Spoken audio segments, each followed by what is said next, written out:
Pompey Sound, your hourly update from Fratton Park, sponsored by Piglet's Pantry, the home of award-winning and handmade food on the South Coast.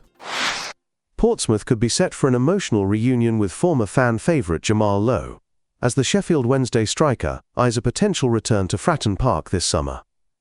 Pompey's first championship season since promotion proved steady if unspectacular, with John Messinio's side settling for 16th place. Josh Murphy emerged as the team's creative spark, his 14 assists joint best in the division, and crucial in steering the club clear of any relegation worries. Looking ahead, Pompey are keen to kick on and establish themselves as genuine top-half contenders. The potential homecoming of Lowe could be just the boost they need. Our sources indicate that Lowe, who struggled for regular starts under Danny Rawle at Sheffield Wednesday last season, is firmly on Portsmouth's radar.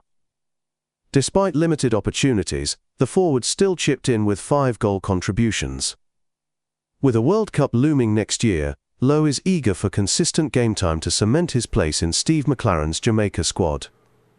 While Blackburn Rovers and Oxford United have shown interest, the emotional pull of a Fratton Park return could prove decisive for the former Pompey favourite. What do you think? I mean, he ticks a lot of boxes, doesn't he? He knows his way around Fratton Park. He knows where both goals are. He's been scoring consistently. He's been to a few clubs, perhaps suggesting that he's got a bit of wanderlust or something. But Pompey, you could argue, is his natural home.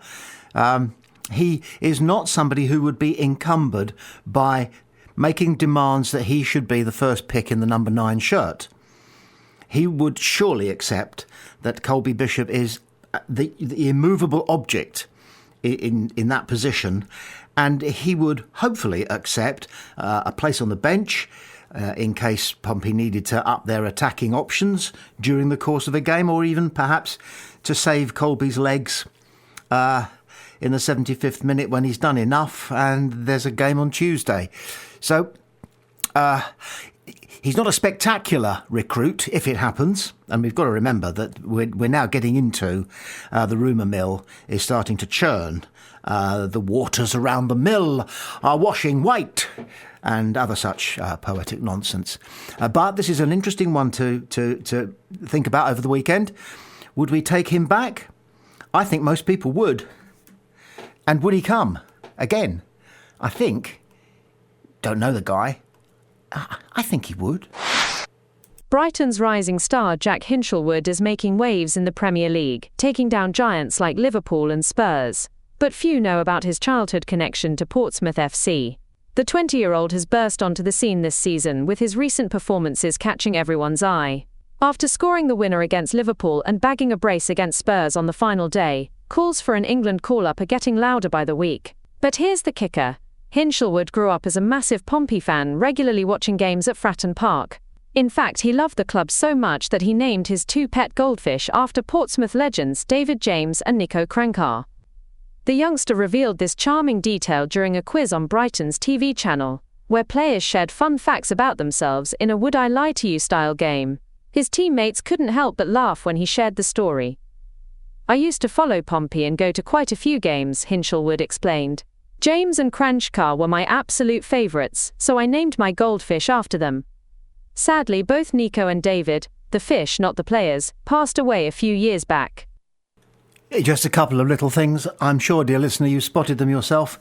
Firstly, Spurs aren't giants anymore. Liverpool are, yeah, but Spurs aren't.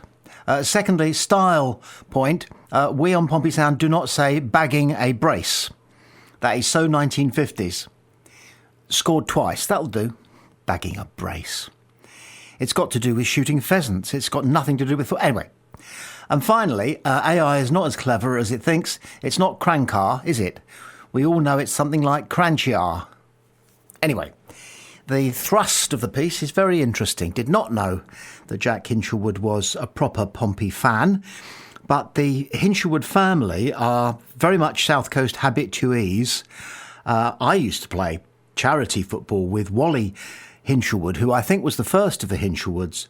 There are now 3, possibly 4 generations of Hinshelwoods playing the game. And I think they were based in Selsey at the time. Hence, I guess he had to toss a coin between Portsmouth and Brighton, for which top four divisions clubs he wanted to support, and he chose Pompey. There's probably more to it than that, but that's a shot in the dark from me. And I know that I think his uncle Martin Hinshelwood, who I also used to play these bucket of water charity terrible football match things with, a really good guy, came to help out once at the junior football club that I ran in a place called Fishbourne, round the corner from Chichester. A great family, fantastic people. And on that score alone, it would be outstanding if Jack got himself a call up to the England squad. Like a lot of Pompey fans, I haven't been paying too much attention to the Premier League the last 2 seasons. There's been too much going on in League One and then too much going on in the Championship. And in discussion with some of our Pompey Sound colleagues the other day, I'm going to get that dog, we agreed that we hardly watch Match of the Day anymore. So I can't comment on how well Jack Hinshelwood is playing, but by all accounts, and with all the reportage that is available, he's staking a claim for an England place, or at least a place in the England squad, and that would be fantastic. Who was the last Pompey fan who? I think I know the answer to that one, but I'll have to remind myself. I'll have to Google it to make sure it's right before I say it. But I think we both know who I'm thinking of. The rumours linking Charlie Savage to Portsmouth won't go away, despite the players' earnest efforts to dispel them. The 22-year-old has spent 2 years at Reading and racked up nearly a century of appearances since making the move from Manchester United in 2023. Finding form and excelling under Noel Hunt, the Wales international registered the second most assists in League One last season and became a true fan's favourite. Understandably, this has seen him catch the eye of suitors higher up the pyramid. Reports have linked the combative midfielder to Wrexham, Birmingham City, Blackburn Rovers and Portsmouth. His father, Robbie Savage, made 88 appearances for Birmingham City between 2002 and 2005 and made 100 appearances for Blackburn between 2005 and 2008. The Reading Chronicle understands that Portsmouth and Blackburn have shown the most intent to date, but nothing concrete has come to the table. It is, however, understood that the player is happy in Berkshire and has no desire to leave this summer. Still under contract and with a 50% sell-on due to Manchester United when he leaves, it would take a substantial offer to force the club into a sale. This is even more significant with the club currently only having 5 outfield players under contract at the time of writing. Speaking to BBC Berkshire on the final day of the season, Savage himself said, "I've got 2 more years here, so you'll be seeing me next season." Those are the words there of the Reading Chronicle, and they've got newsprint to fill, and that's the story that they're running with today, that there's a great deal of interest in Charlie Savage. The key point, of course, is that sell-on clause in his contract, that Manchester United will get 50% of anything that Reading receive if they sell him.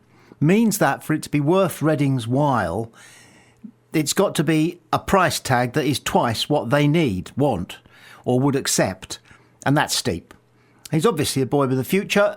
You don't get to be a prominent Manchester United youngster without having plenty to offer the game, and he has been diligent and successful in so many different capacities as a midfielder for Reading this last 2 seasons that he is going to be coveted. But he says he's got 2 more years on his contract. He's happy to honour them. And so he says to the Reading fans, you will be seeing me here next season. And yet the rumours are still going on and will still go on. The rumours about Savage and 5 or 6 clubs after him will probably endure beyond the closed season part of the summer transfer window, and will probably go on maturing towards the end of the major part of the summer transfer window, which takes us actually into and beyond the start of the season. It's, I guess, it's the burden of being a young, capable, and like Jack Hinshelwood, well connected to some good DNA. If you've got all those things going for you, you're going to be the subject of rumours. But we have to keep our feet on the ground at Pompey. It's likely that we won't be spending the kind of money that will be necessary to bring a player like Charlie Savage to Fratton Park.